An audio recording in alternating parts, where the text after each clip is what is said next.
I think the most important issue, and it began to surface very clearly about mid-20th century, is what do you mean by salvation, and is there such a thing?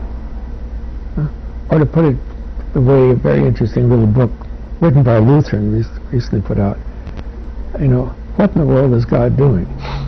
Which is ambiguous. Okay. It's the question of, do humans need to be saved? Or can they be saved? Is salvation possible? And if so, what would God do to help save us? Another way of looking at that's the question of grace. And again, as I say, about mid-20th century, we really seriously began to really confront that. What is grace? And I think part of the question is that we wanted to say, well, what is grace? Is it a thing? If so, what kind of a thing?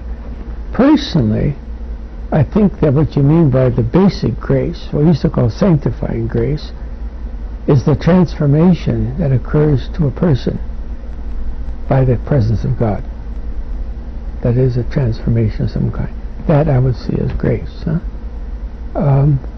Now, and I think that's why Christianity faces the question then, is there something like salvation? If there is, then Christianity becomes relevant. If there isn't, why bother? And I think a lot of the elements of Christian practice, even of some Christian doctrines and teaching, have become irrelevant because they weren't in much contact with reality. I think what we've been doing in many instances in theology is simply saying, what have we been talking about? What's the reality we're trying to deal with?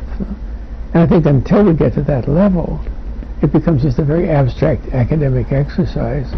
I don't think that has any future.